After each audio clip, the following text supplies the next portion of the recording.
I think that when you're in a relationship where you are carrying all the weight, doing all of the responsible things and trying to hold this person accountable of like, you said that you were going to grow. You said that you were going to change. Yeah.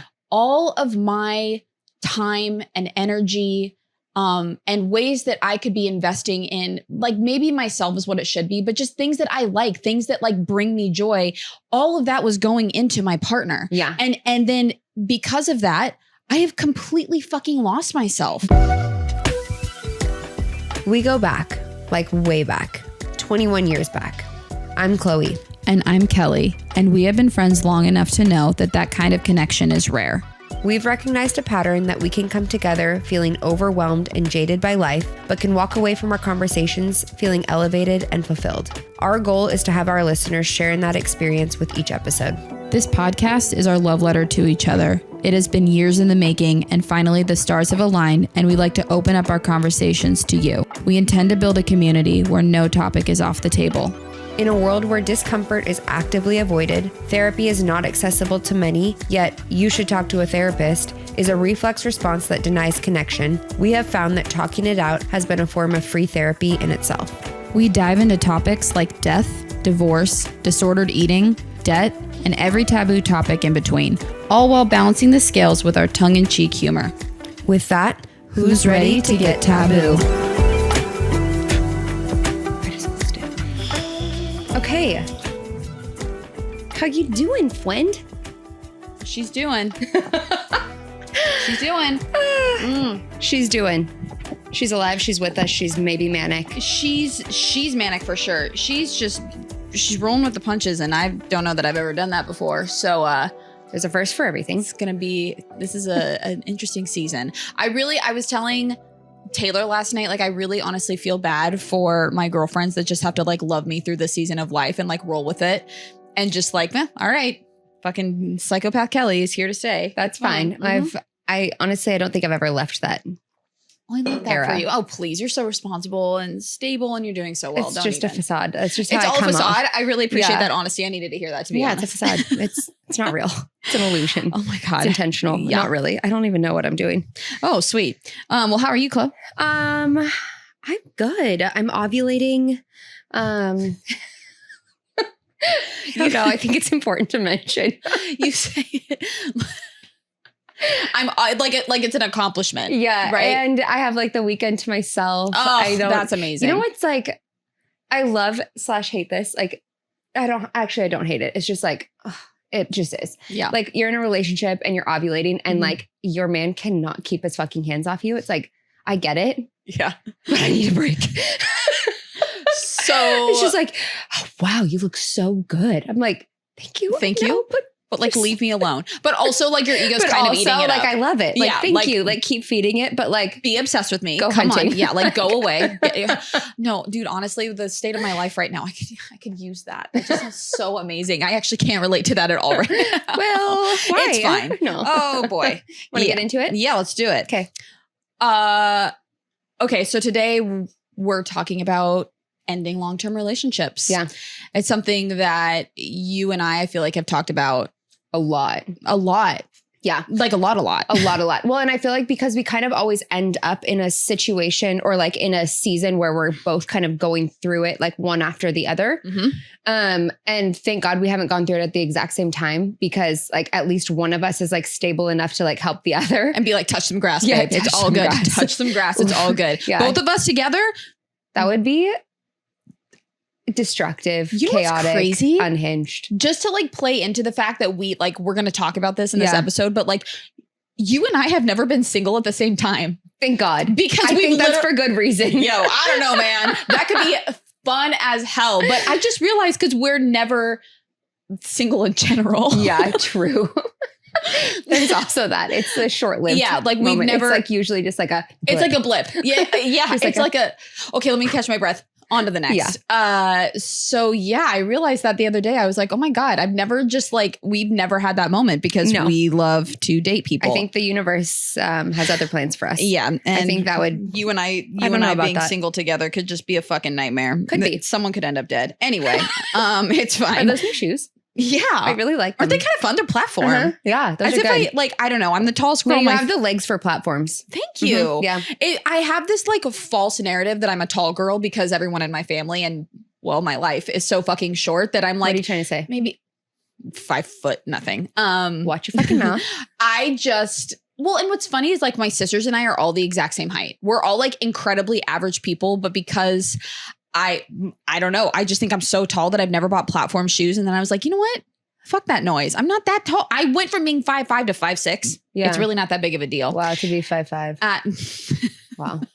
Anyway, so back to ending long-term relationships. I feel like also it's just like something I have to say. I just broke up with someone. Yeah. Big breakup Big time. one. Yeah. How doing? Messy. Yeah. Messy. I feel like the first 2 days were like utter devastation. I think it was shock. Mhm. You know, like It's like when someone dies. Yeah. And it's like, it doesn't hit you all of the changes. It's one thing to just have to like do it, right? Mhm. Like I ended the relationship and it was, I think where I'm struggling so hard right now is this is unlike any other like breakup I've gone through, where it didn't happen because of some big, terrible trauma. It wasn't some like big event. Mhm. It wasn't some like horrible thing that like forced me to do it, or that like I was just so fed up that like this breakup and getting over it Mhm. could be fueled by hate. I have no hate. There's no anger. There's no like, you did this thing to me. Yeah. Okay. It just like there's not this rage behind it. Yeah. And that's we've talked about, like, for me, I'm very aware of anger is a really easy place for me to go to when I don't want to deal with shit. And there's no anger. There's no hate. It just wasn't working. And if anything, I feel like it's almost harder because of that. And because it's like at least from my experience, like I don't know. I don't know if it's because I'm so stubborn or I also think both you and I, for whatever reason, are like pretty patient or understanding. So it's like someone gives us like a reason, or we know a person and we can be like, okay, I get why they did this, or I get why this is going on. And like, you can be so empathetic. Right. And I think that kind of gets in the way of like, you start tolerating just like poor behavior. Yes. Or like things that aren't working for you, or things that you don't want to settle for. Yeah. And I think it's really easy to be like, okay, like I'll just like give them another shot, or like I get it, like what they're saying, and like be like, I can just be patient while they work through this thing. Right. And I remember like we had this conversation a couple of years ago, like, and you had said like, I think that there's something like really like hot or like sexy about like kind of the come up in a relationship, or like working through something together, like kind of starting from the bottom and like ending up in like this really like, I don't know, like resilient and different place. Yeah. Where you've like come like through something together. But like, and while that's totally true, like but there's like where the lines can get blurred. Yeah. It's like, what are you going to tolerate along the way? Like, are they growing with you? Are they like putting in the work? Are you like dragging them along to like come with you and like grow and evolve? Yeah. Or like, are they just like a lead weight, or are they doing it with you? Or do they have the same active desire and interest to better themselves that you do? Right. And losing that tolerance, you know, you and I have talked about in length. I completely agree with you. We've talked about how we've both been in relationships or stayed in relationships too long because we're like, oh, well, we can like coach them and we can wait it out and they will get better. And I think I don't remember what episode I said this in, and you've said this to me multiple times, but for a long time, I've just had this thing in my head playing over and over of like, I shouldn't be in the business of changing anyone. You know, I don't have an interest in doing it. And I don't think I have the tools to know, or like have the right to say someone needs to change. We need to get more comfortable. This is what I said in the last episode, is that we need to get more comfortable with maybe it just doesn't work. Yeah. You know, I can have as much. I think what's hard for me right now is I have so much love for the person I just ended my relationship with. But I said this to him, and this is a sign that I'm getting fucking old. Because younger Kelly would not have agreed with this. Yeah. Like, sometimes love just isn't enough. Yeah. No, it just isn't. It just isn't. And it's like, there's no, I don't know. I think there's no other better way to kind of to say that. It's like, it doesn't matter that I love you. Yeah. All these other things aren't working. And something that I don't know, but at some point along like the way that helped me get out of a relationship that I needed to be out of, was that like, if you don't love them, like, or if you don't like who they are right now, how they are right now, and you're like, have this hope that they'll like change into something better, or like, I really struggle with, but I can see the potential. Oh my God. Like, I think I was married to the potential for 10 fucking years. Well, not married for 10 years, but you know what I mean? Like, in this relationship for almost a decade. Yeah. And it was so much of like, but I see your potential. Right. But it was never actualized. And it's like, it's not for me to want that for that person. Yeah. And it's so much like harder when they can't see it, or they don't want it, or they don't actively go for it. And that to me, like in my relationship now, like that was such a like almost jarring experience to like be with someone else who is just as driven, or can pick up the slack and like push me when I'm falling behind. And it kind of gave me the permission. This has come up in therapy a few times, but like I will do the holding for both parties of like, I'll carry the whatever needs to be held, like the, you know, the responsibility or the drive or the whatever.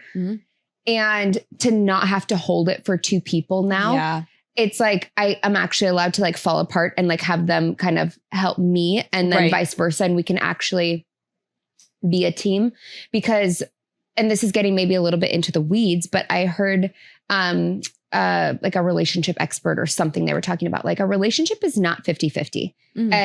And what it actually is like, sometimes you know what, who I think it was? I think it was Brene Brown. Oh, okay. Cute. Sometimes it's 40-60, sometimes it's 30-70. Right. And whatever it is, like there just needs to be like, the other person needs to be able to support their partner when they can't do everything completely. And rarely are you actually ever meeting at 50-50, if ever. Well, yeah, because that means that you both are like, like your relationship is just at a constant equilibrium. And I don't think anyone is just perfectly, like, we're always aiming for that balance, right? Like, you know how much I need balance in my life. And I think to speak to that, what I have been like trying to reflect on, and I'm just like, I have all the time in the world to think right now. And that's both a blessing and a curse. But I think that when you're in a relationship where you are carrying all the weight, doing all of the responsible things, and trying to hold this person accountable of like, you said that you were going to grow. You said that you were going to change. Yeah. All of my time and energy, and ways that I could be investing in, like, maybe myself is what it should be, but just things that I like, things that like bring me joy.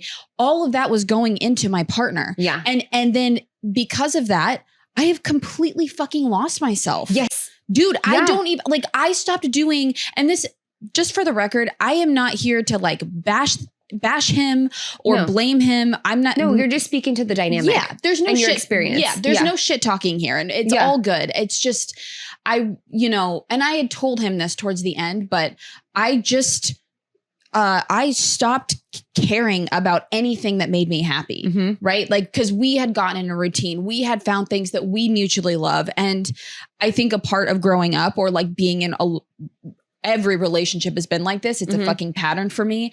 I just didn't have my own things. Yes. Right. And the downfall of that is that now I'm I'm not alone, but I'm living alone. I have all this time to myself, and I'm just sitting, reflecting on the fact that like, I have to get to know myself again. It is, well, and get to know yourself like outside of that relationship. I think a big thing of like why it becomes kind of like intolerable or like not sustainable anymore is I think in this relationship and like in my past relationships, like you've been doing like 70-30, 80-20 for so long that it's like, that is not like you never get to have the other person pick up for you. Yeah. And that it by itself, like you can't like continue to do. Mm-hmm. And then the other part of it is like, it's just, well, I mean, it's just not a partnership. It's just not a partnership. And when you can't depend on the other person to like follow through on anything that they said that they were going to give you, or like the things that they said when you guys were at a low point that they said to keep you in the relationship, to like keep you buying into them and like that relationship. It's like, okay, I'll believe you because I want this to be true. Yeah. But then it's like, that only lasts like a week or 2 weeks at best. And like, that was, I mean, my experience in my last relationship, like it was always the like, okay, yeah, I'll this kills me. I'll try to be better. Ew. Don't say that to me. It was so off-putting. I'm like, oh me. Ew, that gave me an ick. It just gives me the ick. It's like, no, you will. Yeah. You're going to, or you're not. It's a decision. I will try. No. And it's like, and just that phrasing, like, I don't want to give anyone. And it's so generic. Yeah. And I don't want to give anyone credit to be so smart and like this well thought out that they were trying to be manipulative, but like that wording feels manipulative. Yes, like, okay, coach, I'll try to be better. And it's like, I don't want to be your coach. No, I don't want to be your mother. Dude. And that is the dynamic that I can't like, that I found myself like cycling through that dynamic over and over, where I kept seeking out partners where I was the mother, manager, boss, coach, whatever. Like I was in that older role. sister, Ugh. Dude. And I think that's really hard to like let go of. Because it's like when you don't like, that's how you're used to operating and functioning in this like family dynamic. I think it's hard to get out into the world and like know who you are, what your interests are, what you like, because you haven't had the opportunity or the time to like even discover that about yourself, because you've been too busy caretaking and raising little sisters. Yeah. And then now you're an adult. Okay. And then you're like dating, but you keep like repeating these dynamics. Yeah. And it like, you want to blame that person, but we also have like some accountability for like seeking out the partner, because it's like, okay, why do I keep ending up in relationships like this? It's not about them then, it's about me. Like this is clearly a pattern. Dude, I think that's where I'm struggling so much right now is everything, you know, I'm very, very fortunate in that like the last few years, these like big life blowups have happened. And like you and Taylor and my mom and Cody, all these people, just like my sisters, you like put your arms around me and support me. And, you know, not everyone has that. And I'm super thankful for that. But I do, everyone will ask me and check in on me, like, how are you doing? And like, how are you feeling? And like, I thank you. But it's like, it's kind of embarrassing to talk about how like, I'm nothing. Yeah. I'm a yo-yo. One second I have this victim mentality of like I'm so alone. I'm never going to find love. All of my friends and family are married in long-term relationships. Like I'm in my circle, the only single girl, or like the other single friend I have, she's a daughter, right? Like it's just, I am so fucking single, and I am so, it's hard. I'm so afraid of being alone and uncomfortable with it that like I get there. I get in the spin of that. But on the other side, being 30 is like trying to own my shit. And the thing is with every relationship I've been in, I've let it go past its expiration date. Like I've stayed in it when it was expired and done. You know? And I am dating people that I have that mindset of like, unintentionally. I don't purposefully seek this out. I don't look for broken men, but inevitably I date men that I end up in a position of I can fix him. Yeah. And I don't want to fix anyone. Yeah. I don't want to be that invested in someone to where I feel like I have to. Can you just show up? Like I'll do the work now, right? Like I'll repair myself. I'll fix myself. And if that means being alone, that's fine. If that means I can meet someone who has healed on their own. I have yet to find someone who's like, I want to heal, not to keep you around, but I want to heal because I want to be the best version of myself. Yes. And that's what I think a relationship should be, is like you wanting to be your best self to show up for that person and for yourself, obviously. Yeah. But like it comes back to like you being that for yourself first before you can be that for someone else. Yes. And with like with a relationship, it's like you shouldn't, whatever. My view is like, you have no business being in a relationship with someone unless they're adding to your life. I agree with that. And totally. like, if they're someone who is like taking away from your energy, your capacity for other things, your excitement for like your interests or hobbies, or like having them around feels like a burden or like some sort of cost, you have no business like keeping them around. And something else too, I feel like with this relationship that you've been in, I feel like you're talking about being single now, but I feel like you've kind of been doing that for a while. Like you've kind of been in that single kind of way of moving through life because you didn't really have a partner. Yeah. And that's not shade to him. It's just like, it's the dynamic. It's just factual. No, he said that, and yeah. And yeah, exactly. He knows that. He knows that. Yeah. And like this, I think he's a good person. I just don't think that you guys are a match for each other. And, so like with that, it's like you've kind of already been in that dynamic because it's like for a lot of things, like you felt like you couldn't like bring him or like, you kind of had to show up to places like alone, or it's like there just wasn't a way for your like family life, friend life, and relationship life to cohesively blend together. Yeah. There was like strict boundaries around all of that. And I feel like that was like keeping you really limited. Completely. I was just, sorry if I cut you off, but that was the end of my thoughts. I was just saying, again, I have these like incredible waves of like sadness or whatever, melancholy, all of the things. I'm feeling every fucking emotion, and it's a little deep and intense right now. Mama's tired. Yeah. That's a roller coaster. Yes. Literally. I hate that that's that is such a cliche, but honestly, that is my experience right now, is like every 5 minutes I could be feeling something different. But at the same time, I feel like with the roller coaster of emotions, and I know I just cut you off, but I feel like every like drop where you're like kind of like you have the stomach drop and you're like back in that like, fuck. I feel like it's a less of a drop than the last one every time. I love that. Do you know? Like it's like beautiful. It still is a drop compared to like how high you just got, but it still isn't as low as the last one. Right. And I think to go with that, when I have my moments of high, I'm so high. Like the highs get higher, but the lows get like less low. They get more shallower. Yeah. Yeah. And I will. So it's like you kind of end up stabilizing at some point. And then that's how you start coasting, baby. Yeah. And we're going to get there, and I'm going to be fine, because I went out last night and I was talking to Taylor about how I knew what I was getting myself into when I ended this relationship. Hold on. Oh my God.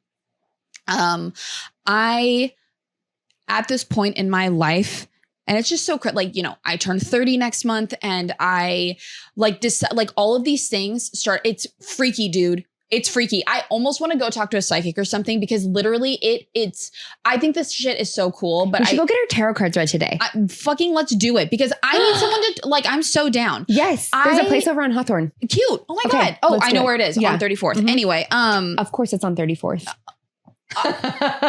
You freak. It is on 34th. I'm not even kidding. Oh my God. That's so amazing. We should do that.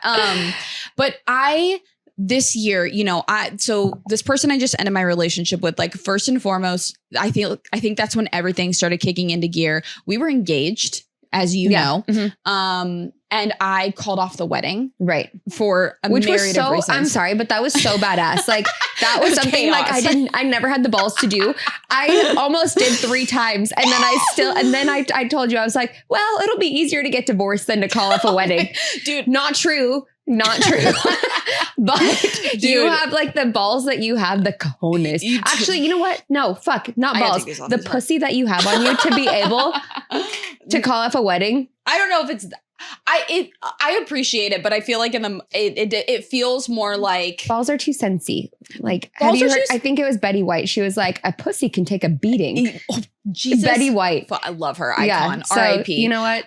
Your kitty's iconic for calling off a wedding. Oh, well, thank you for that. Mm-hmm. That will be a clip one day on TikTok. Probably clip that. Yeah. I think that calling off the wedding was like a huge, calling off the wedding, and I have said this to my ex, felt just like ending this relationship did, where I appreciate about myself that I'm never willing to give up my life and like the things that I want at the end of the day, but it takes me a long time to get there. It takes me a long time, and I put up with shit too long. And that's where I do have a lot of growth and learning to do. But when my back is against the wall, I know what the right call is for me. And so I knew I wasn't ready to get married. I knew he wasn't ready to get married. I knew we weren't in a place, right? And I had lost so many friends. Like there's just so many signs that were screaming at me every day. Yeah. You cannot do this. You cannot marry this person right now. I had literal people telling me that, like people in my life that were like, you know, and they weren't the important ones. The important ones had my back and like supported me through it. But it was just like, I knew, you know, I fucking knew, but I was just in this place of like, God, my self-worth was so low and you don't even recognize it. And I was just like, well, finally someone wants to fucking marry me. Finally. Oh yeah. I didn't even think about that. Cause like, in your last relationship, he could like, he didn't want to, he was blatantly like, I never want to marry you. I never want to have children with you. This is as good as it's going to get. And I was like, and I remember like you kind of fuck. But I remember like you being in that relationship. And I see this all the time. Like people are with someone that they like love and care about so much. Yeah. But that person doesn't want the same things that they want. Like, like they want to be married and they want kids. And I've seen this both ways, like with men, women, and like, it's not just one or the other. Because I think the cliche is like, oh, she wants to get married and she wants the kids. No, I've seen it the other way too. Absolutely. So just as much. Yeah. And I think the other person, because they love their partner, they take on that like identity, like, yeah, I don't want to get married and I don't want kids either. Right. Because they like have convinced themselves that like what they want isn't important because what they want is that relationship. Yeah. And so with that comes the cost of whatever it is you want. Whatever. So, and it's like the idea of like settling and that idea of like, well, I'm not going to get everything that I want out of this relationship. So what are the things that I'm okay with not having? Right. And you like start to barter with yourself of what is like what you can live without. Right. When you don't even fucking realize that everything you want is out there in another person. Yeah. And you just need to walk away from this like relationship that isn't like giving you everything that you want with this person that isn't meeting your standards. And it's okay to have standards. I think that people are like, oh, that's, you know, like you shouldn't have like a list or that's crazy or ridiculous. No, you should know what you want. You should be clear about what you want because until you get clear on what and who you want, you're not going to find it. I completely agree. And I've had that thought too of like, well, I mean, like with my ex and like getting married, it was like that where I was like, oh my God, finally someone who wants to marry me. Yeah. But then it was also, I was agreeing to marry someone who isn't in a place health-wise to be able or financially to be able to have kids. They're excited about you, but that's like, that doesn't cut it. And it's easy to like with kids, like I definitely do want a kid. I mean, I love kids. Yeah. But I don't know. It's so easy to push that dream away because what's right in front of you is the relationship and that feels more attainable than the idea of me being a mother right now. So it's easier for me to just be like, okay, maybe I don't want kids because I've never experienced it. I can't picture myself as a mother right now because I'm not ready to have kids. Exactly. So it's like, it's easier for me to just be like, that's just like, and you like convince yourself you don't want it because it's like, but I have the relationship and it's easy and it's in front of me. So I'm going to hold on to this and let that go. But that thing that you let go, like kids, marriage, whatever it is, like for me, it always comes back because it's an actual want of mine. Yes. And so then I'm stuck in this place of like resentment is building, anger is building because I'm like, I'm fucking compromising for someone who like is lovely and amazing and that I love so much. Yes. But that little voice of like, this isn't working. This isn't right. These are the things that you actually want for me. And I'm so thankful for this. I think it's the way that I can always maintain my self-love is that that voice never stops for me. I can't quiet that voice of like, this is wrong. Yeah. I can't. Incessant. Never gives up. No. She never shuts the fuck up. And like, but like, it means that I can never live in denial. I can do it for a minute. Don't get me wrong. Yeah. And sometimes it's like, you know, whatever, just let me, I'm good. Just years, like, let me live in the Delulu. Okay. Yeah. But then you hit that wall. Yeah. And that happened. Enough is enough. Yeah. Every relationship, yes, they've gone too long and we can like talk about the whys of that. But I do feel like with every person I've dated, I hit the wall and I end it in a really chaotic, sudden way.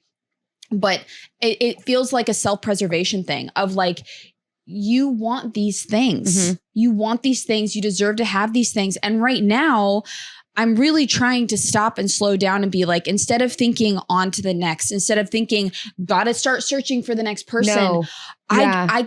I don't even know myself enough to know what I actually want and what my life looks like. And, you know, ending my wedding, kickstarted like things unintentionally, just like all shifting. Yes. Right. Like I ended my engagement and I got my own apartment for the first time in my adult life. And then I lived there for a year and I worked this amazing job and healed so much of like my belief around family and love and what that looks like. And then decided like, I'm going to go back to school and then got an apartment in my dream neighborhood and just like, you know, got a new job because I finished out a nannying contract of people that became my world. And like, things just slowly and in a staggered way started shifting in every aspect of my life. But I wasn't happy because I was like, but there's something that still isn't right. Yeah. And I think that was the point where like I fucking broke and I was just like, I know what it is. Yeah. Because you got to face it. Yeah. You know, you do. And I believe in manifestation and working with energy. And when you are up leveling in every area of your life, but there's still one area that you are running into blocks and you're settling and you don't have, your self-worth isn't matching where your self-worth is in every other place. Right. And it kind of happens with love, money, career. Like those are kind of the three that all interplay with each other. Yeah. You've up-leveled in your career. You've like found something that you are really excited about and just like naturally drawn to. You've like up-leveled in terms of like your ability to make money and to live independently. And then in this other area, you still are keeping yourself small. Yeah. And when everything else is up leveling, that's usually where you have your kind of like tower moment or like the universe pushes you off that cliff. Yeah. Because it's just like what you want is circling. Yeah. But you're not like actively participating with it or engaging with it. And like what we've talked about, it's like you were doing all this growth and he wasn't. Yeah. So it's like, no, you don't get to come for this next chapter, for this next season, because you didn't do the work to get here. Right. Had you up leveled in these other places, had you done the work in the same way, yeah, maybe you could have come. But like, because you haven't, we are like, our paths are splitting off. Yeah, exactly. And that's like, it goes back to that concept of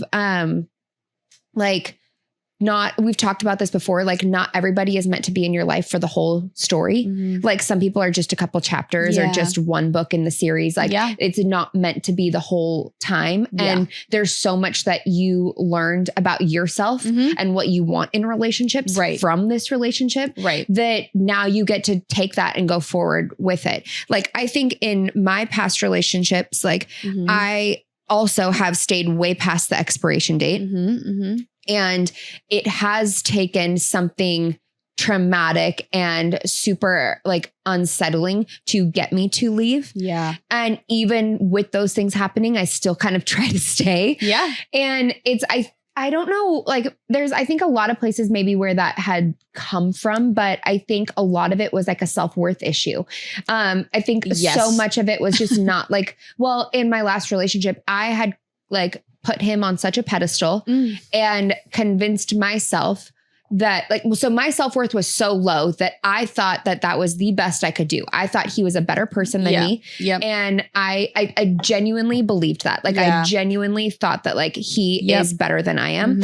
And like, he's just kind and nice. And like, he doesn't have to actively try to make good decisions. And he like has this community. Yeah. He has like this great family and like all these things. But at the end of the day, it was just like, I don't know, like this kind of delusion that I had perpetuated and bought into that wasn't an honest reflection of the situation.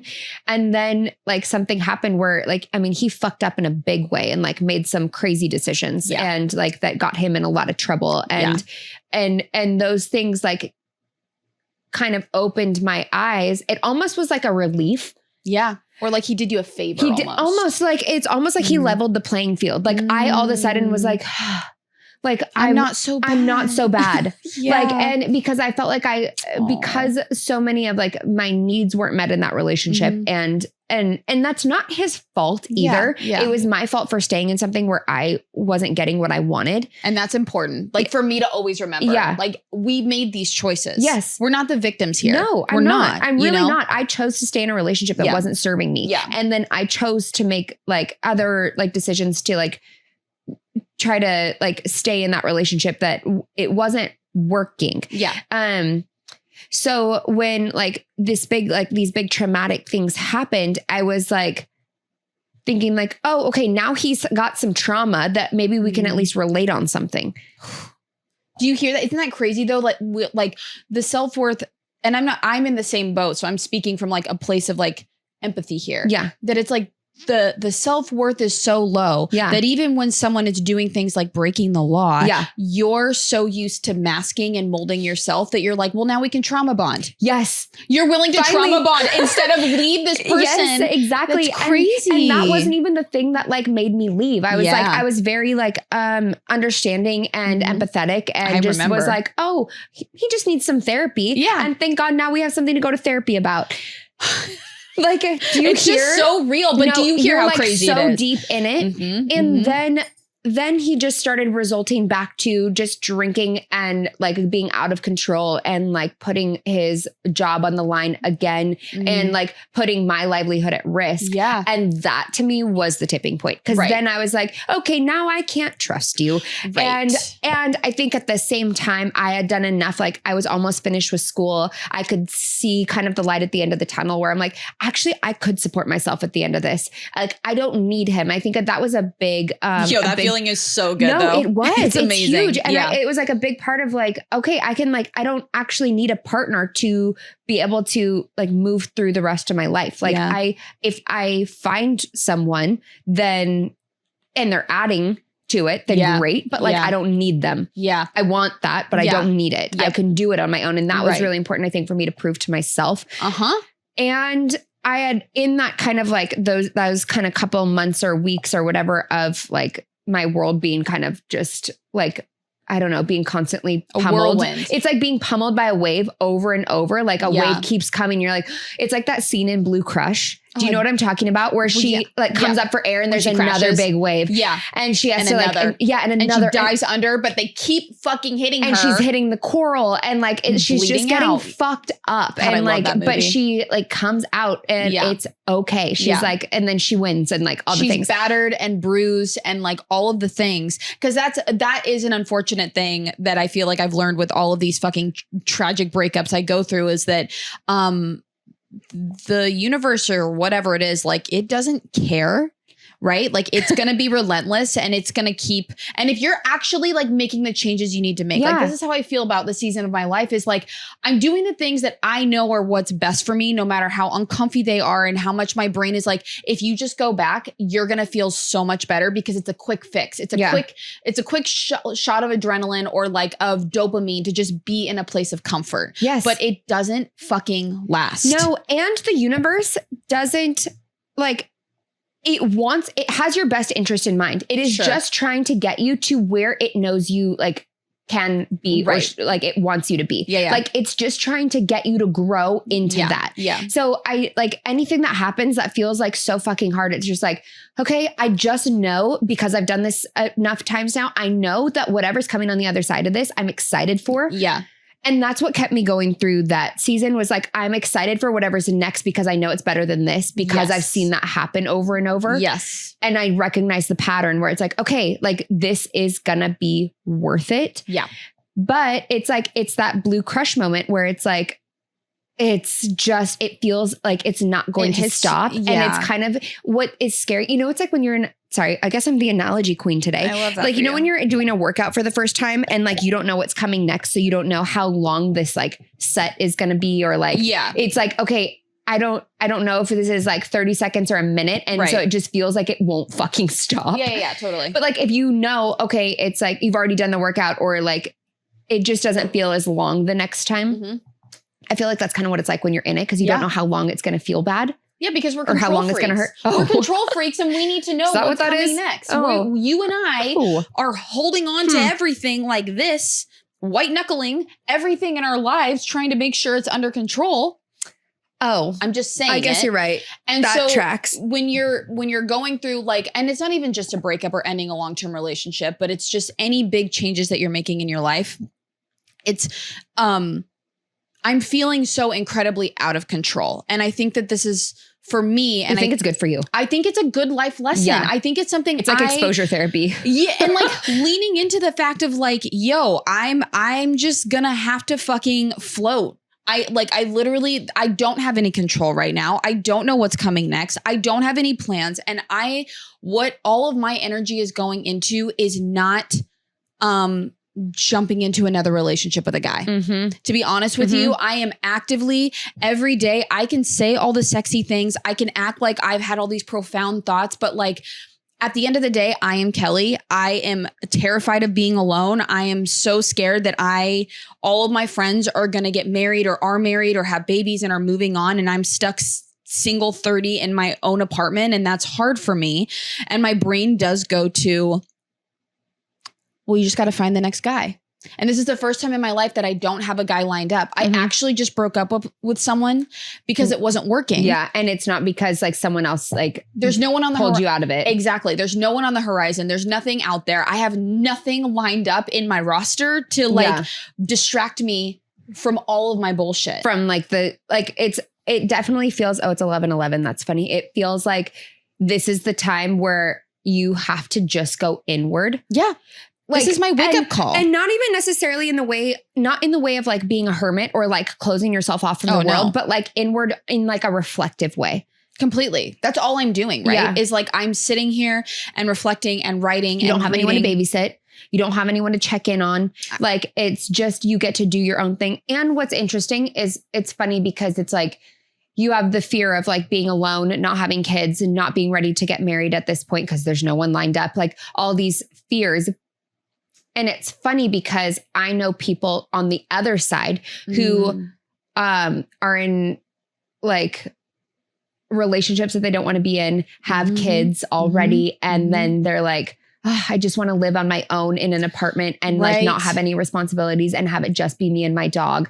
And so like, no, that's true. I needed to hear that. Even though it feels like terrifying because you're comparing yourself to all these other people. They're doing the same thing and comparing themselves against what you've got. Yes, and it's just that like that perspective shift. It is. Yeah. It really is. I agree. And it's just like the grass isn't greener. It's just someone else's lawn. Yeah. You know? And that's the thing is it is my story. And like, I think my biggest fear and like all of this, like even in my most depressed moments or my moments of like being sad or like having a minute of like poor me that I just had a second ago, it all is counteracted when I like just give myself a minute to stop and think. Like I was in a relationship where I lost very important friendships. Yes. I lost myself. I lost out on experiences. I lost out on like cross-pollinating my social groups because that couldn't be an option. Yeah. I lost my dream of like living in New York was not an option being in that relationship. And now it's all just so wide open. I can be an outdoor cat again. I went out every night this week. Yeah. Not drinking, but I just socialized every night of the week. And I felt so, and I'm still doing it. You know, I'm spending my whole fucking day with you. And like, I feel like I'm attracting the people that I love the most, that make me the most happy, came back to me the minute I invested in myself. And that's how I know as uncomfortable. I'm so fucking uncomfortable right now, but like, I haven't once doubted that it was the wrong move. Yeah. I haven't. Like I've had moments of like, just go back because this is so painful and like you're lonely sitting here. But I think from the beginning, you knew you weren't going to do that. So there's like, there's the moments of like, it's like when you're in the middle of like a run or something, or it's like, and you're just like, oh, I just want to stop. And you're like, no, just fucking finish. Just do it. Just do it. You're already doing it. Yes. And you're going to feel so much better when you like see it through. It's like this, like you're in the marathon right now and it's really fucking uncomfy.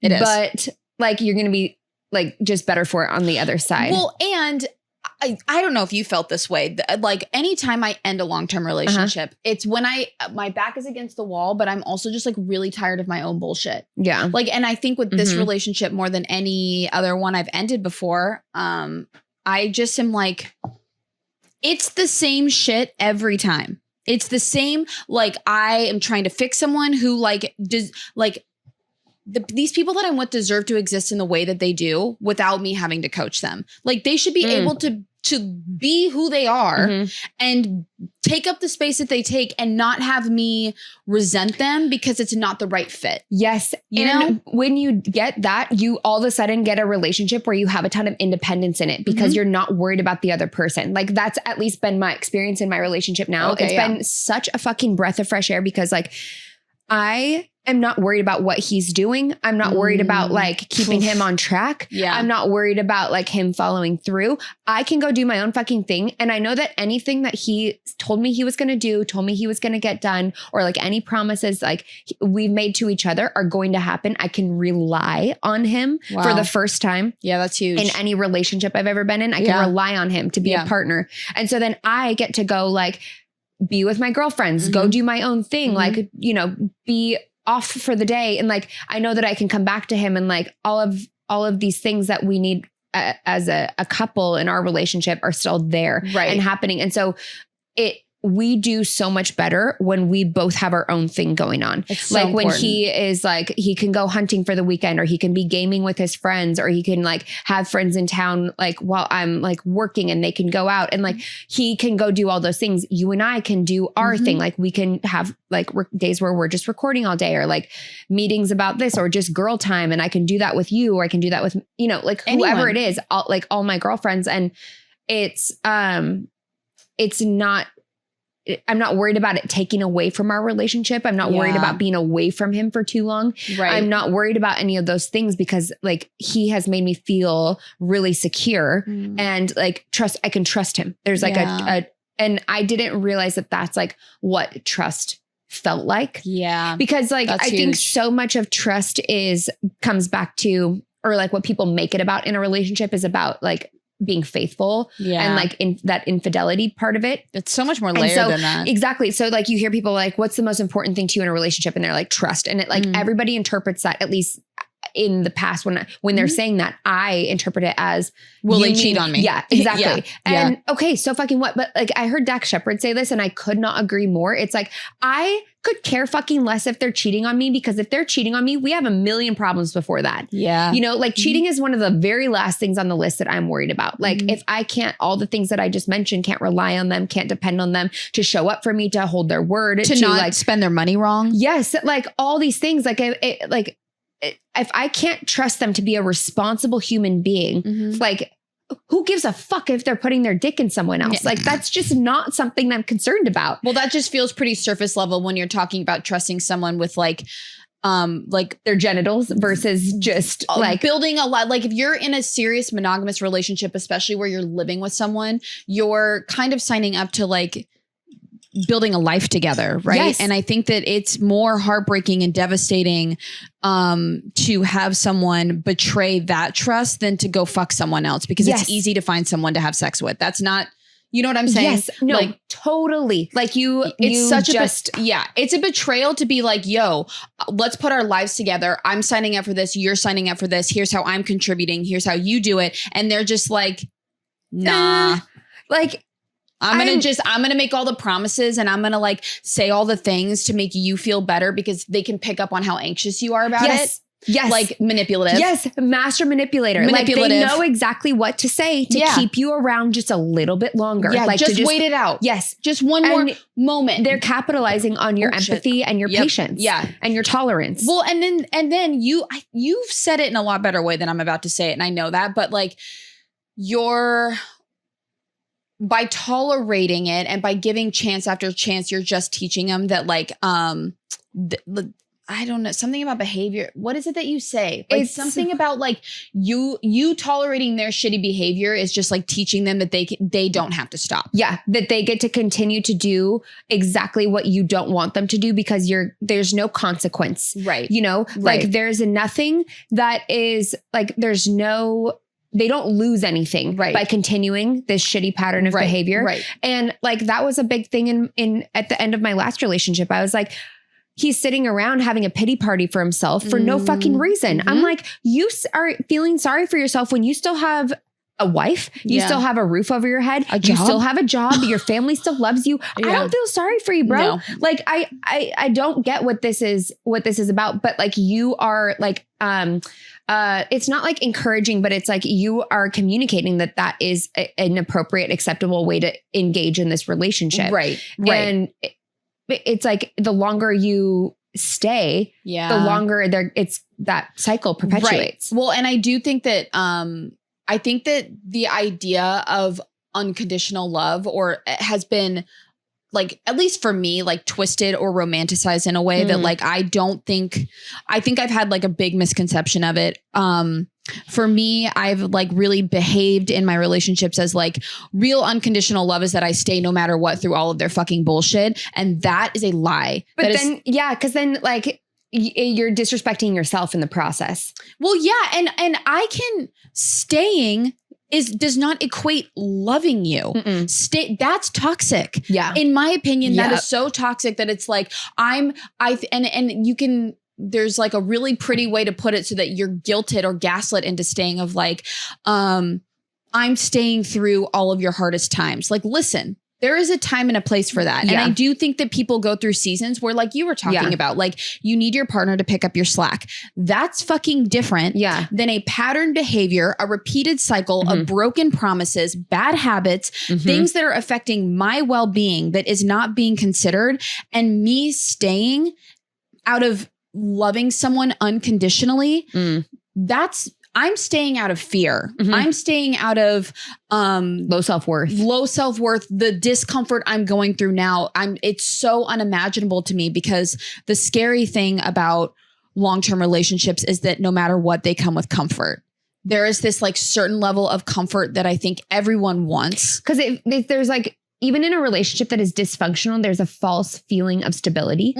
Even though like there was so much instability and so much of like you being on edge because you don't know where you're going to have to pick up the slack next. You don't know where he's going to fall short. You don't know like what's around the corner. Yeah. But because at least you're used to that, it feels stable. Yeah. Does that make sense? It's like people who grow up in chaos and seek it out and they feel comfortable in the chaos. I'm not speaking about us. Maybe I am. But I was just going to say, oh no, she's saying bad things about those people. And I feel like that's me. No. That was both of us. It's what it feels normal. Yeah. And I didn't realize that like maybe my career choice was like a trauma response.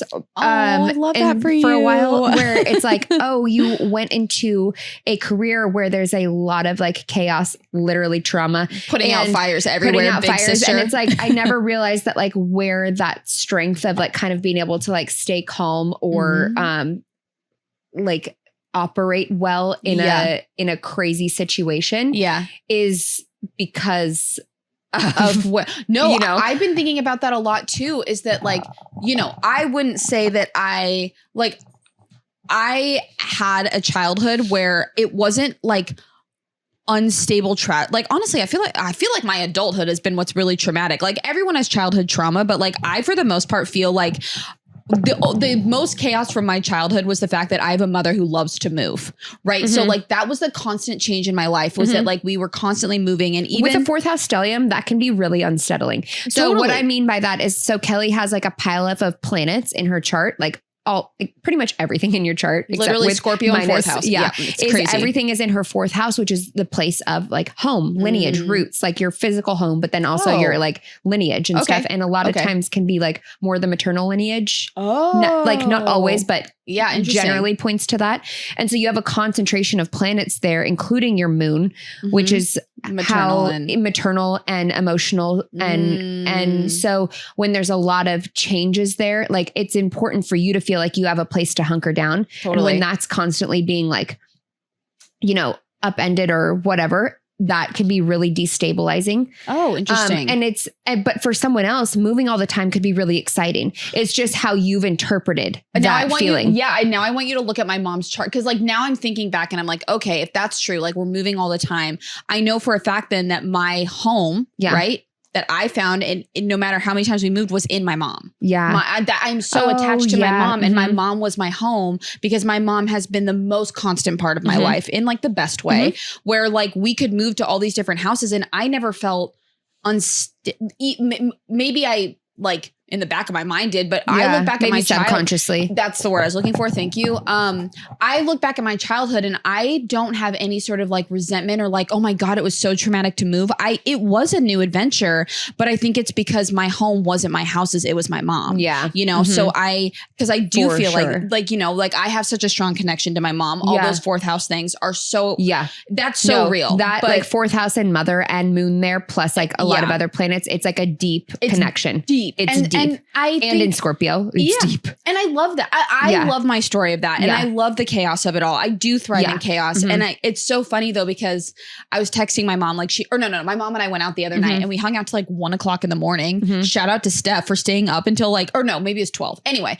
That's very cute. I know. And we were just doing what we do, which was sitting in her car talking. But, she was asking me how I was doing about everything. And I was like, I'm fine. Why do I hate that question so much? Not like, it just like if someone were to ask me like, how are you doing? I just like, it immediately makes me like, it triggers crawl out of my skin. Well, yeah, because I'm like, okay, how deep are we going here? Do you want me to go like existential crisis? Do you want me to go like, I'm good, how are you? Work was hard like, today. What are we doing? I need a little bit more specific than how am I doing, because it changes every 30 seconds. So like in what way? Yeah, like I don't know, because I can answer that. What do you want to know? Yeah. But you know, I was saying that like the change, I get a little tripped out when I think about all the things changing within the next few weeks. Like I went through a breakup and then my job ended, and then school starting in a couple weeks. I started a new job Tuesday. Like it's a lot. It's a lot, dude. It's a lot, dude. A lot. It's a lot of different things all at once. And she was like, and I was like, yeah, I'm just feeling a little overwhelmed by it, but it's fine. And she was like, I love the change.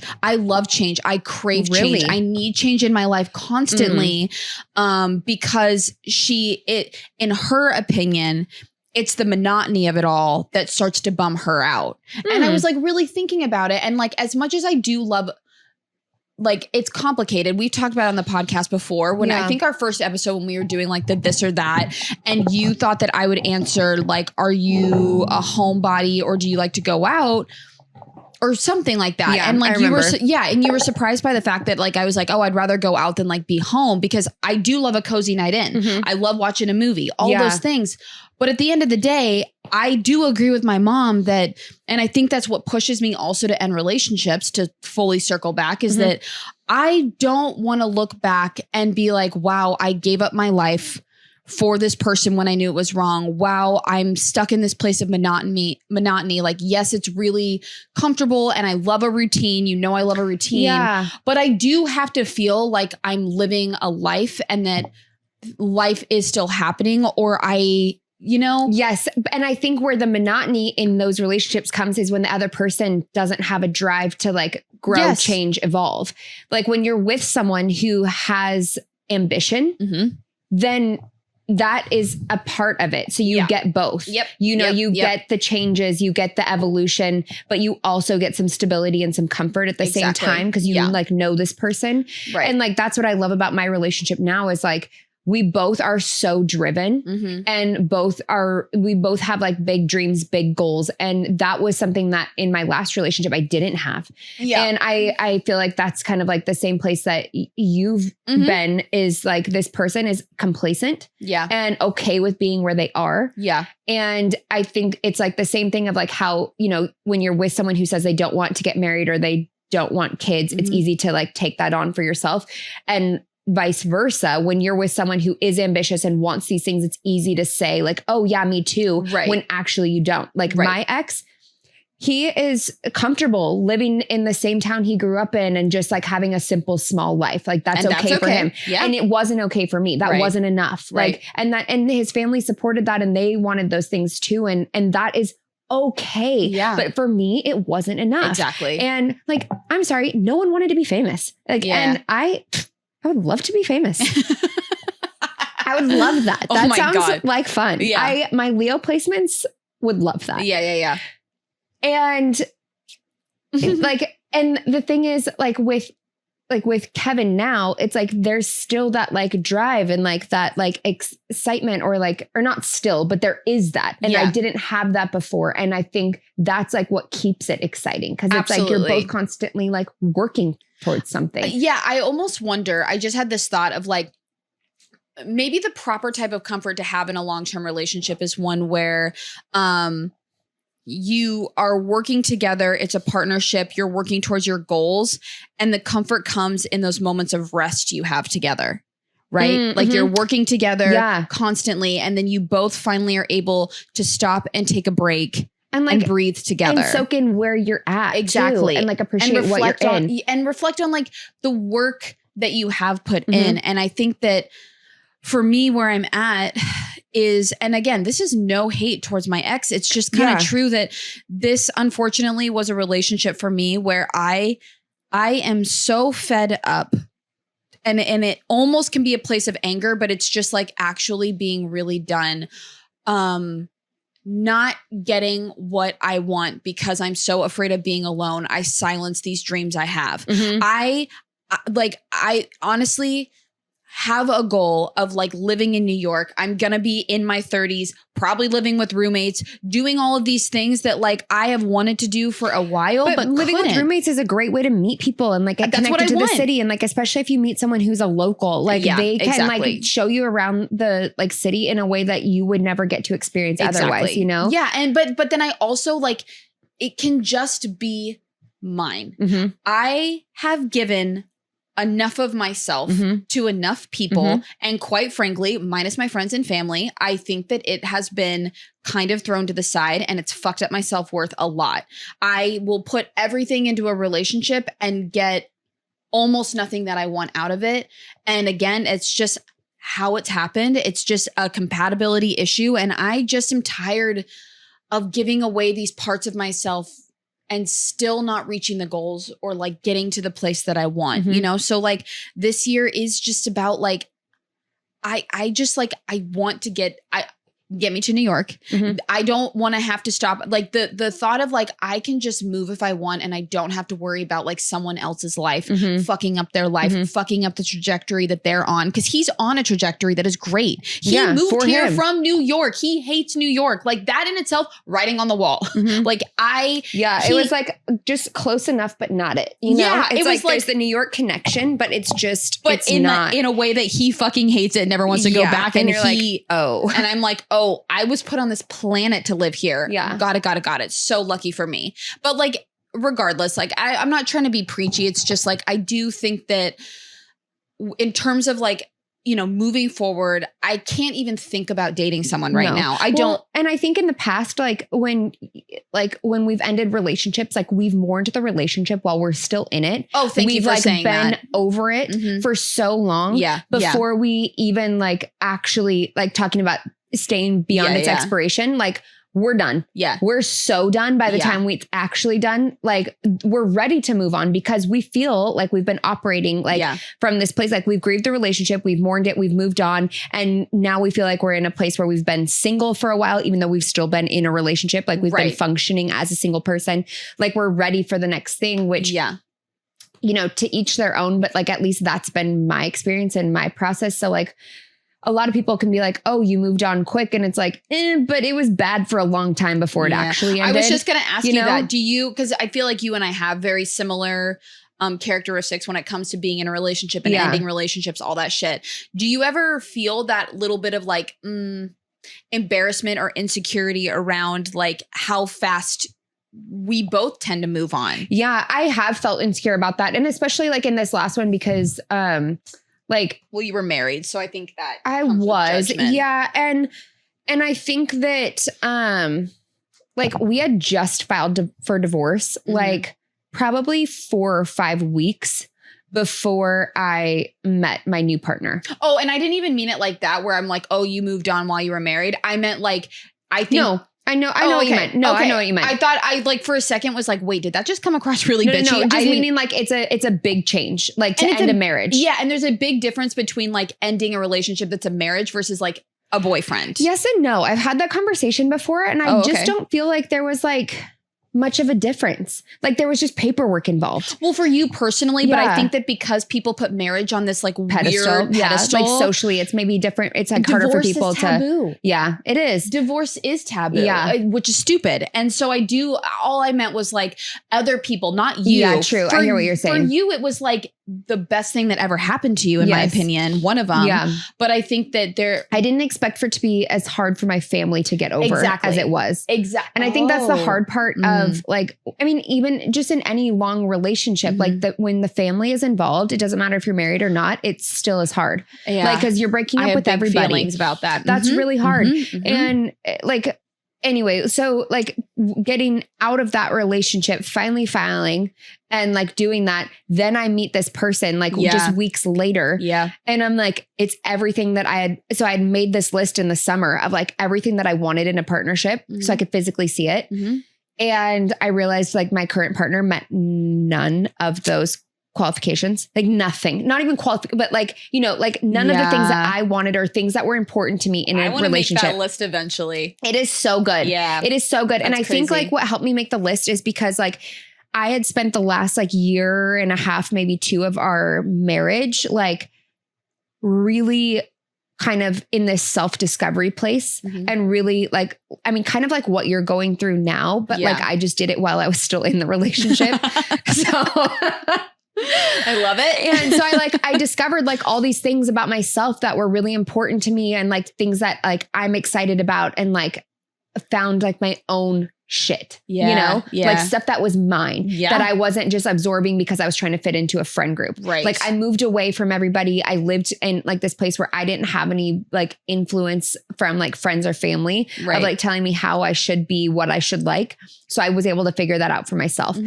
And then like, because I had those couple of years to kind of like get in touch with myself, I feel like I was actually able to make that list. Yeah.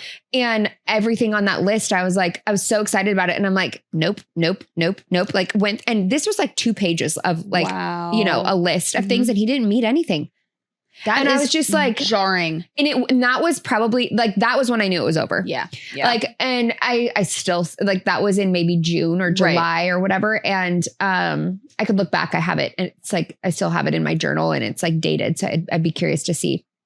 So then fast forward, we call it, we finally file a couple months after that. And then I meet Kevin and it was like, it was so funny because there was like certain things on this list that were so specific and that he just like, it would just randomly come up in conversation. I'm like, oh, well, that's on my list. Yeah. Oh, well, that's on my list. Wow. And he was so interested in me and the things that I really liked that my previous partner thought was weird or like, you know, mocked you for. Yes, exactly. Yeah. So that's embarrassing. Yeah. For him. Not. Yeah. For him. Yes. I was just going to say one thing straight. Yeah. For him, it's embarrassing. One thing straight. Yeah, it's embarrassing for him.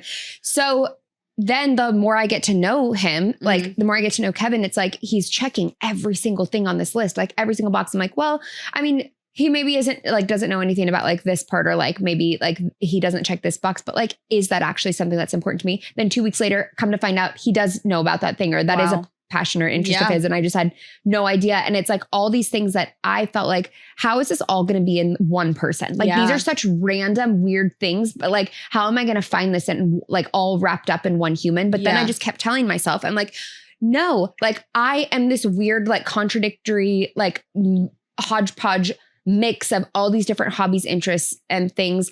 If that it can exist in me, that can also exist in the person that will be my partner. That's absolutely true. So I do like that. I think that's so true and such a good point. And so I just had to hold that like value and just stay so committed to that. Right. And not settle for anything that was like less than along the way. Right. And I think by saying, and not that there was really anybody else along the way, but like I was ready to say no if they like didn't meet all those things because those things are important to me. Yeah. And anyway, so I had some like shame to answer your question about like how quickly he came into my life because like truly it was, we filed in October, I think.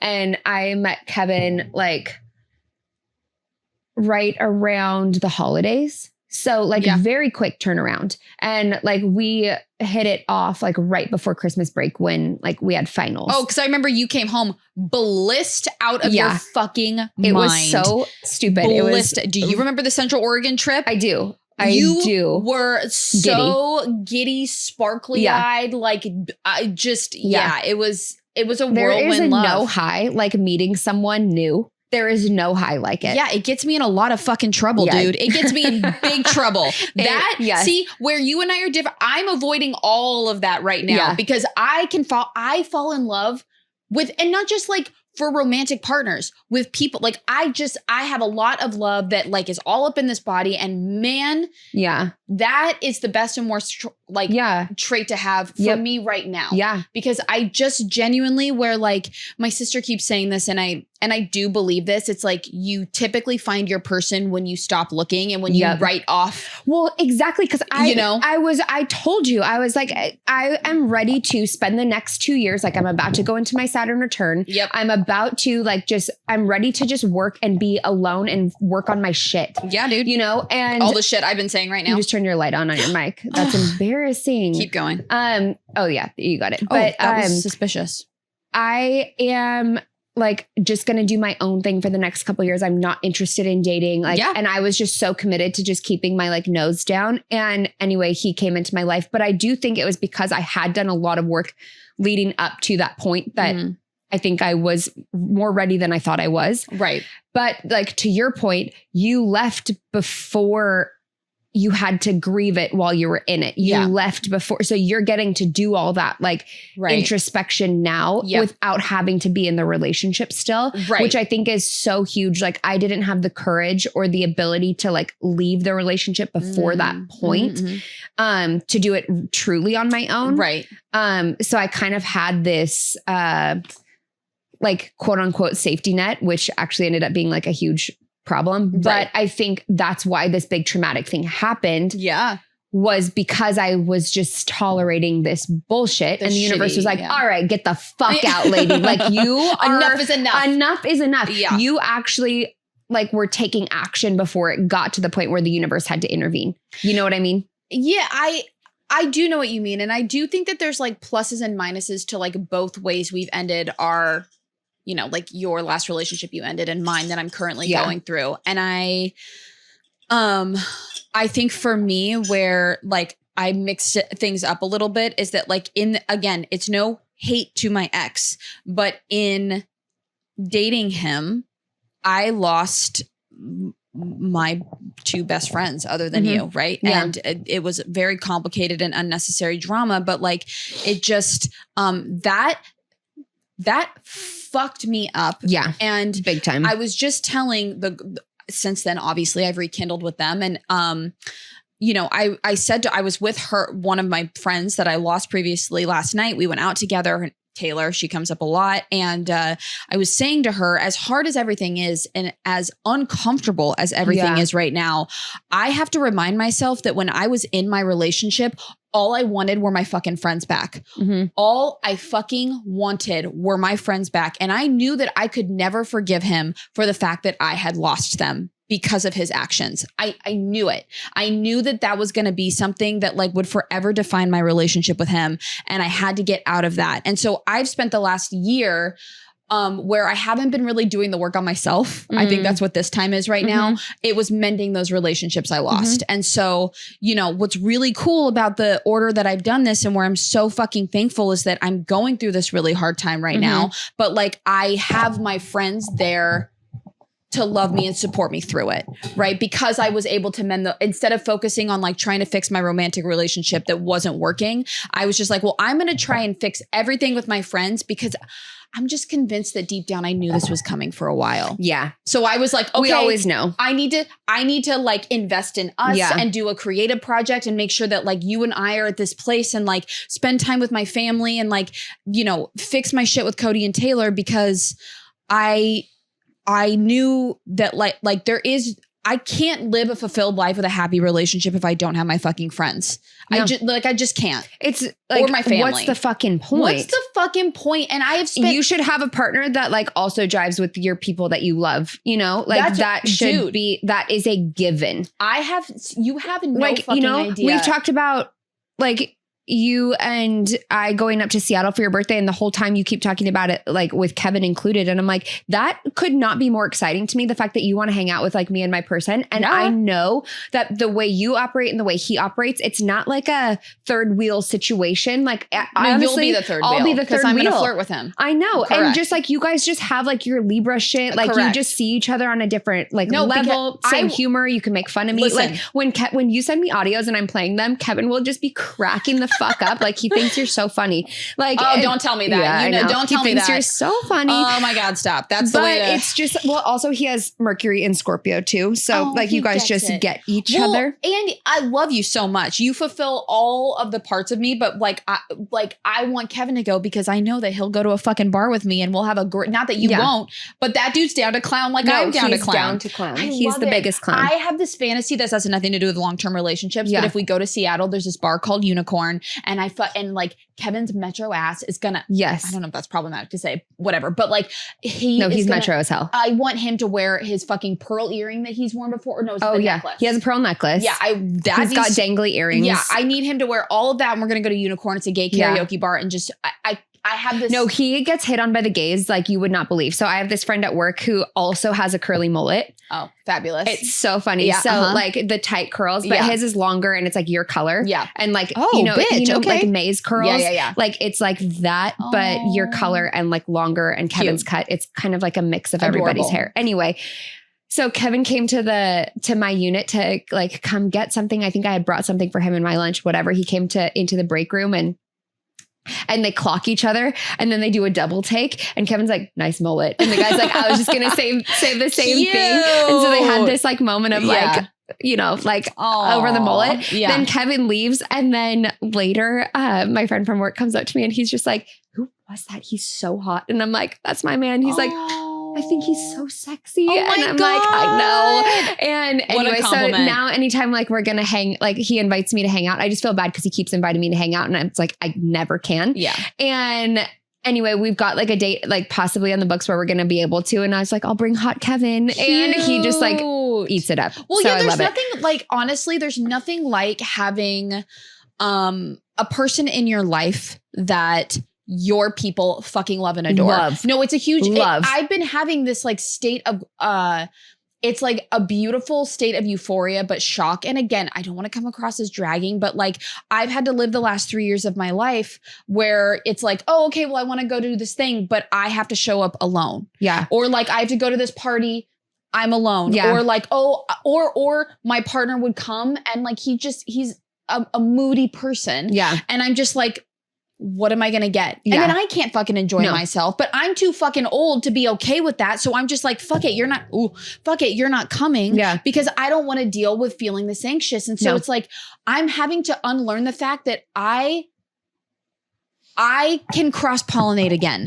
I can invite you to Cody and Taylor's. I can have Cody and Taylor come meet us. I can have everyone fucking come to my mom's house and gather. I don't have to have this anxiety anymore. And that, if I were to make a list, fucking, they need to have like some sort of like love for whoever their family is and what they look like. It doesn't matter. It doesn't have to be his parents, but like have a family. To be like there needs to be a dynamic there that is healthy. Yes. And my people, I'm not kidding. Like I wasn't in a place to be okay with, having that honesty at the time, like when I started dating my ex, but like now I'm in this place where like, absolutely will I not, waver or give in a little bit. Like if my people don't love whoever, if I ever date someone again, it's a deal breaker. Deal breaker, babe. They have to fucking adore you. Well, and to your point, and I haven't communicated this to you like already, but I feel like it's kind of like a appropriate time to bring it up. But like this, I don't know why I'm like putting so many disclaimers on it. Anyway, so I think you know where this is going. I know. I have no idea. That's why I'm kind of excited. Oh shit. So, no, it's okay. But like, so last summer we all tried to hang out, right? We all kind of had like the day where we hung out. Yeah. And like, since then, like Kevin has resisted doing anything like as like and Kevin gets along with everybody and like can like find a way to like have a conversation with anybody. And he had a really hard time connecting with your ex. And that is like not shade to him, but it just kind of like shows where he was at, like on a, you know, mentally and like kind of where he was at. And I think like for us to not be able to like get to hang out in the way that we would want to, or like, you know, with our partners, like I think we are the type of people where it's like, we want our people to love each other and to love us and to be able to like all hang out as like a dynamic. Like I know that like, I just feel because like Kevin will hang out with my sister, hang out with like, you know, my family, like my dad, whatever, when I'm not there. Yeah. And I think that is the same thing that would happen like with you two. Like you guys could easily just like go do your own thing like you do with Cody, you know? Right. And I think it would be so like normal and you guys could like, because you guys share such similar interests, hobbies. And that's why I love you guys. Yeah. And like, I would want that for like eventually when you have a partner one day that like matches your energy and like can vibe with the group and stuff. It's like, it's such a different, because then I don't have to do all this work to like facilitate him being able to like, for me, like with Kevin, like I don't have to facilitate him being like integrated with my people. Yeah. He's doing that on his own. Yeah. And honestly, like there's a lot of situations now where it's like, I'm invited. I'm like, I really don't want to go because Kevin can't go and I need a buffer. Like I don't want to be the social one tonight. I could go if he was there. Let him work the room. Yeah, exactly. And it's such a like, I don't know. I can connect with people, but like sometimes it's nice when you have a partner who can like kind of be your buffer. Right.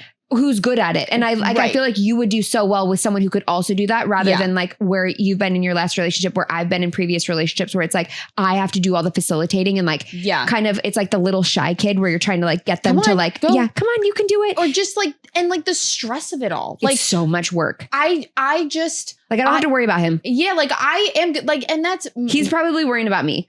Probably to be honest, but like, sorry, my, like my, so not my, like current, the breakup I'm going through, but the one before that, it was so jarring to go from like, he was kind of a social butterfly where I didn't have to like worry, like he could work a fucking room. Also, you guys had the same friend group, so it was very easy. But even with you guys, like we came down to Arizona and like I didn't have also came over to Central Oregon, like he could, it was fine. He could just hang. I could just focus on like, because like, here's the thing about me is like, if I'm going to bring my whoever I'm dating around my girlfriends, like they instantly go on the back burner because I'm talking to Yes, exactly. I'm busy. You got to figure your shit out. I can't babysit you.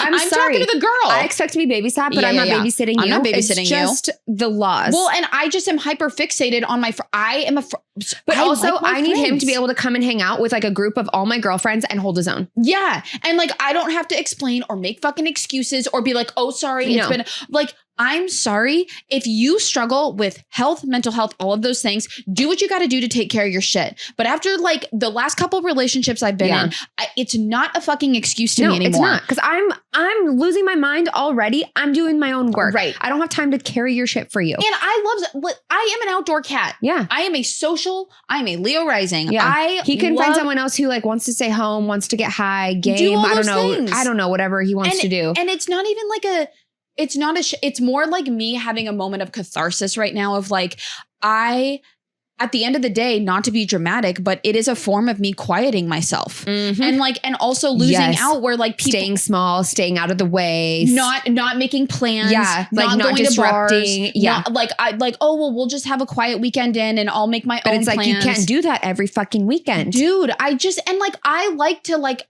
go to parties. I like to like go to social gatherings and like, I don't have a ton of that in my life right now and that's okay. But like at least having the opportunity, like if I want to make new fucking friends. And like, I want to be able to go and do those things and experience those things and be spontaneous and not have to be like, how are they going to behave?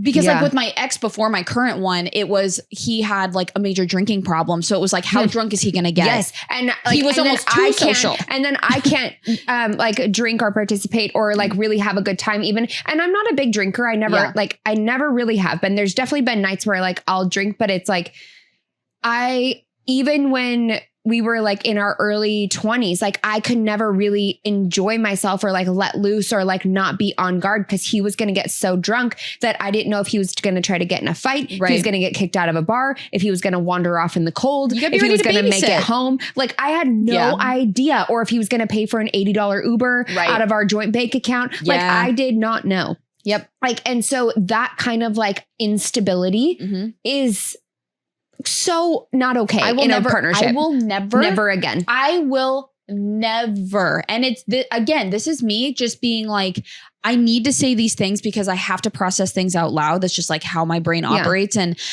I am so done staying home, not hanging out with my family and friends whenever the fuck I want. I am a people person. I fucking love people. I love energy. It's why I love New York City. You have a major Leo and Libra placement. I love people. They're so fucking dope. I am at my worst when I am shut away in my fucking house. That's not, I think it like perpetuates all all my depression. Yeah, exactly. I am a very depressed, you know what? Well, you can fall into it. I think like you can get sucked into it, but I don't think like at like your core, I don't know that like you are, but it can creep in easily when the other parts of you aren't fostered. Do you know what I mean? I think, yes. I think that I'm very susceptible to getting very depressed. Yeah. And I think it can creep in if you don't like take care of the other parts to keep you out of it. And you know what it is also a little bit is like, my mom said this one time and I resonated with it so much. Like, it's like, it was a huge thought I had, like when I decided I was going to end my relationship I was just in. She was talking about Taylor Swift and she was like, and what's funny is that like Taylor Swift found her person who is like a Libra. I'm a Libra, but like she was saying, I feel like Taylor Swift, and I identify with this deeply and have a parasocial relationship with her. But she was like, I do feel like Taylor at times really romanticizes being dark and moody and being with the artsy boyfriend and being with the who's artsy too cool guy for everything, who's British, who's moody, brooding. She gets really wrapped up in that. And I am the same fucking way. And she was like, she found someone who is light and silly and says, touch some fucking grass. It's not that serious. Everything can be an adventure and fun. And it's like, that is what I need. I could not agree with that more. You know? That is like the best analogy because I totally see that. Like and I think she was in this relationship where this person was really like depressed and moody and wanted to stay in and wanted to smoke and get high and and that in a lot of ways was like appealing. And there was like this deep kind of like, I don't know, like poetic relationship there. Yes. You know, and then you realize like, I am not happy. No. They don't like me. Yeah. They are not doing anything for me. I'm depressed now by proxy. Correct. When I'm actually a happy person. Correct. I'm a happy human by nature. Yeah. And this person is sucking me into their shit. Yeah. And then you like leave and you're like, what the fuck have I done? Yeah. Cause where my moodiness is a phase, they exist. That's moody. Their entire identity. Right. And it's easy to get pulled into that 100%. Unless you can like, it's just easy to get pulled into it. Well, because if you're a depressed person, like I look at it like this.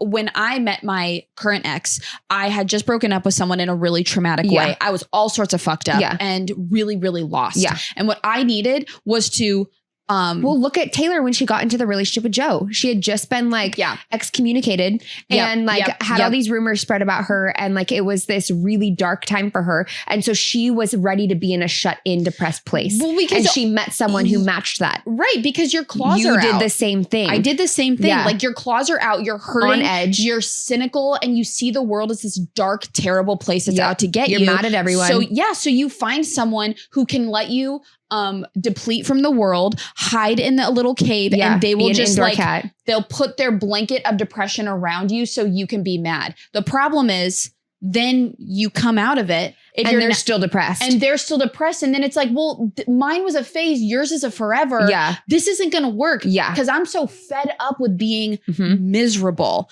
And I'm not a miserable person. I get moody, what the fuck ever. But but it's, it's a part of my charm. Yes, but exactly. But it's not, I'm not here to fucking be a rain cloud. And I'm not calling my ex a rain cloud. I just think we exist very differently. Very differently. And I do and your outlook and experience of the world and humanity and people is very different. Well, and look at the people I love most in the world, right? It other than my family, but my family is also this way. My mom, my sisters, you, Taylor, and Cody, you guys are all these people that are by nature, like you have moodiness or you struggle with depression a little bit, but like by nature, you're fucking happy people. You are people that are supportive and caring and are like, you got this. Pick yourself up. And if you can't right now, I got you until you can, and it's going to be okay. In general, like looking at the world as like, what's the best case scenario exactly. here? You know? And like being productive. And optimistic. I need to be pushed or I will fall down that hole. And I was with someone who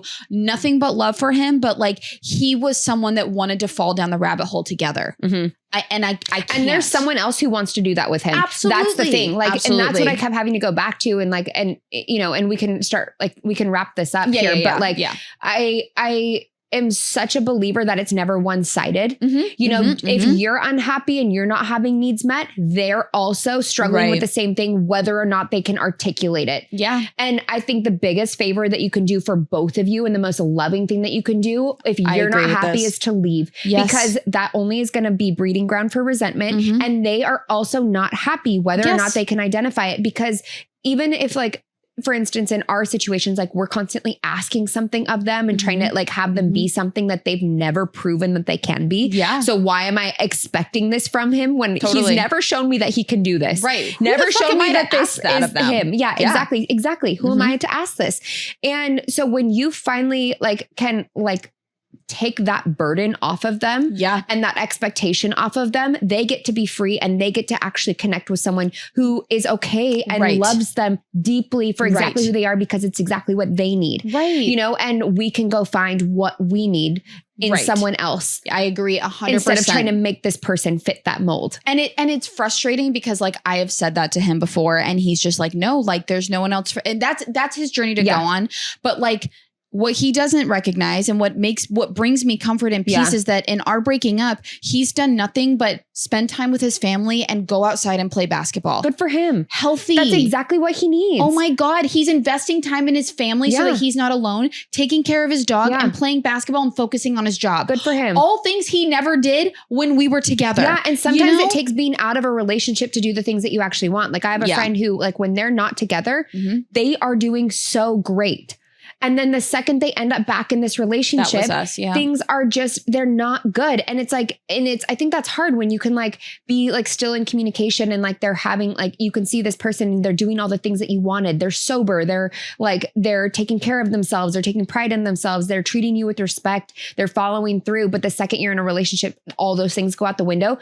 It doesn't matter how they can be outside of the relationship if they can't be that in the relationship. Exactly. And I think like just, it's hard because like I have no idea what I'm doing or like obviously what the future holds. But I do think that like, I just feel this like deep responsibility as a woman. Like I am no fucking example, but like, I just love seeing girls. Like it makes me so happy and it makes me have so much hope when I see girls who fucking just pick themselves, you know, that like choose themselves and like it's so easy to be it's not a bad thing to be able to fall in love. I just think that I have personally lost sight of the fact that like I think it's really beautiful to be able to fall in love. I do a lot too. of people can't. I love how much I love people, but what's crazy is that I have been in love with you. I've been in love with Cody. I've been in love with Taylor. And like that for once in my life, I just need that to be the priority before I meet my person, because I know that person is going to come. And I think that person is just on the other side of me needing to invest in my family and my friends and my fucking self, obviously, whatever that looks like. But because you've like totally neglected it for a lot of years. It's like, I just want the pattern, my shitty pattern. Like it's enough. I'm just fed up. This was the relationship that I was like, fucking enough. Kelly Ann, cut it. I think this is maturing. I know it's getting, you said no, this is what it's like to be on the other side of your Saturn return. Like, yes, Saturn is still in Pisces, but like you've had all your hits. Like Saturn has like directly aspected your Saturn. Wha- okay. So you're technically kind of through your Saturn return, but like not really until it leaves Pisces next year. Oh, great. But can I ask you, I yeah. also saw this thing. This has nothing to do with long-term relationships. Leave them earlier than you want to. But unless you're happy and it's fulfilling you. But okay, I saw this astrology thing that was the cardinal signs like finally entering like their villain, whatever a villain era is, because they've had this 16-year karmic cycle. So it's referring to Pluto. Because I'm a Libra. Yes. What the fuck is happening? Correct. You are a Libra, but I would pay attention to it. So it's affecting you in two different ways. Okay. So you're a Libra sun. Mhm. So the Jesus. sun being the Pluto has been in Capricorn for the last, like since 2008, right? And that's when my life got weird and hard. Pluto was it's been in your 6th house, which is like your ability to take care of like the daily things and like do the things that are like not necessarily fun, but like are important to maintain your life, your health, your I'm horrible job, at that. all those things. Oh my God. So it's like your daily kind of routines, your health, and yeah.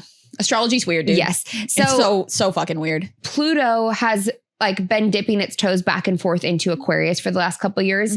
So it'll like go into Aquarius and it'll retrograde back into Capricorn, and it's been doing that. So it's just it's been retrograde for the last couple months, and tomorrow I think is when it goes back into Capricorn, but for the last time for the next 250 years. So all of those themes are getting like their final wrap up. Is what that means. I would say it's like very pivotal for people who have cardinal rising signs. So I don't Libra, Capricorn, obviously, Cancer, and Aries. So those rising signs, it's going to be very pivotal because it's hitting on like a major axis in their chart. Got it. But when you have like prominent placements in cardinal signs, it still is aspecting those placements and affecting you in a certain way. Got it. For you, it's affecting your like communication and your like kind of daily habits, way of living. It's also, let's see. Then, it's also your 12th house. So kind of like your mental health, spiritual health. That's getting kind of like a one last, like one last go around, and then one last go around. And then also, I think you're like 9th house. So like higher education. Actually, that's so true. It's funny because, I was thinking about it, like people with like, when it's kind of getting aspected in that way, might be like going back to school for a last time kind of thing, or just like, start school in 3 weeks. So yeah, so that is, that's kind of getting its like last I just legs. wanted to ask you, because I just think it's crazy. Like, I don't know a ton about all this stuff, but like what I do know is that like all these shifts have been happening in the last year. And then it's like coming up on like, last part of my Saturn return. And then I saw that thing and I was like, what the fuck is going on in my life? Also, because you're Leo rising, it puts Aquarius on your descendant on the other side of the axis. So when I was talking about Pluto being really important for the cardinal rising signs, it's after it's done with Capricorn, it moves back into Aquarius for the next 20-ish years. And so that's going to be really prevalent for fixed rising signs, which you're a fixed rising sign as a Leo rising, also Taurus, also Aquarius, and also Scorpio. So my rising sign as well, it's on my midheaven. So I'm having like the next 20 years are going to be very transformative for me in terms of like how I show up like publicly in the world and like my career and like public reputation. Oh, bitch. So that's exciting. There's like a lot of things kind of in shift or like, happening. Podcaster. Yeah, exactly. But then for you, it's happening in relationships. So the fact that when Pluto was retrograde, you ended a relationship that was like not serving you and like pulling you into this dark like place that wasn't me. Exactly. Yeah. I think when it goes back into it, I'd be curious what happens with you on a relationship front there and your like kind of like personal identity. It's up for a lot of transformation, basically. I'm scared. No, it's like Pluto can fuck you up sometimes. Like I said in our astrology episode, she packs a fucking punch, but it is like the best thing on the other side of a Pluto transit. Yeah. So it feels really unstable, but on the other side, it's like super transformative. We're just rolling with it, baby. Yeah. Rolling and leaning into it. So on that note, we'll wrap it up. But I loved this. This was so good. This was a good one. So cathartic for Kelly. Thank you. You're kicking booty. Yeah, I love you. I love you. All right. Well, thanks, Booze. Bye. Bye. Okay. That was a good one. Really good. Okay, one last thing before you go. There is no us without you. Go like and subscribe our show on your favorite streaming service and go follow us on all socials at Let's Get Taboo. Chat with you next time.